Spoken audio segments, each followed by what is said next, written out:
এইলেন sir. কত? 60 টাকা dozen, 120 টাকা। কি অনেক ওভার প্রাইস, 50 করে হলে বলো। না না স্যার, 50 টাকা দিলে আমার লস হয়ে যাবে। তাহলে থাক, লাগবে না, তুমি নিয়ে যাও। ভালো কলা স্যার। বললাম তো লাগবে না।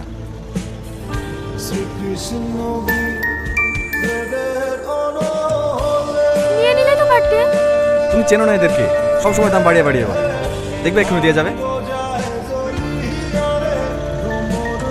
স্যার স্যার দাঁড়ান স্যার। এইলেন স্যার, 100 টাকায় দিন।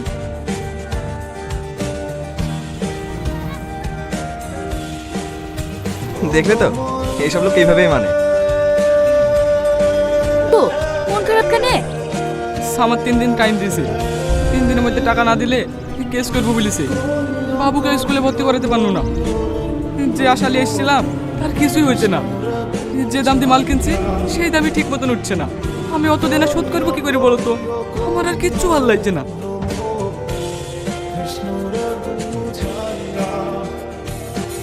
এলে বাবু। আমার নতুন ব্যাগ। হ্যাঁ আমি যখন স্কুলে ভর্তি হব এই ব্যাগ তুলে যাব। হ্যাঁ হ্যাঁ যাস, এখন পড়িলে। এই দেখো দেখো, এটা সেই লোকটা না যার কাছ থেকে আমরা সেদিন কলা কিনলাম? হ্যাঁ, ওই লোকটাই তো। স্যার ভালো কলা আছে, কলা নেবেন? 50 টাকা ডজন দেবো।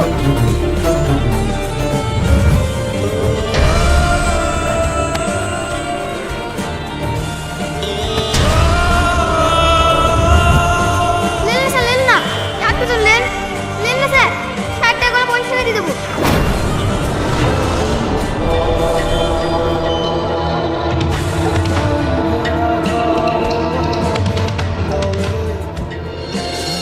আমি ভাঙা এসেছি স্যার। আর এর বাবু লাগবে না, রাখো রাখো। আমি এখন এনেছি।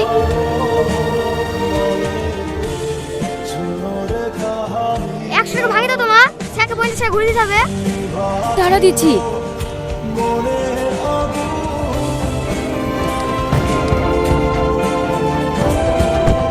এই তো স্যার চলে এসছে। এই লেন স্যার। আরে থাক থাক, রাখো। দিদি, আমি হয়তো আপনার স্বামীকে ফিরিয়ে দিতে পারবো না, কিন্তু কষ্টটা তো ভাগ করে নিতে পারবো। রাজুর আব্বা কখনো চায়নি যে রাজু বড় হয়ে মাঠে চাষাবাদ করুক। সে চাইতো তার ছেলে পড়াশোনা করে অনেক বড় জায়গায় পৌঁছে, মানুষের মতো মানুষ হোক। আমরা শুধু আপনার সাহায্য করতে চাই, তুই না?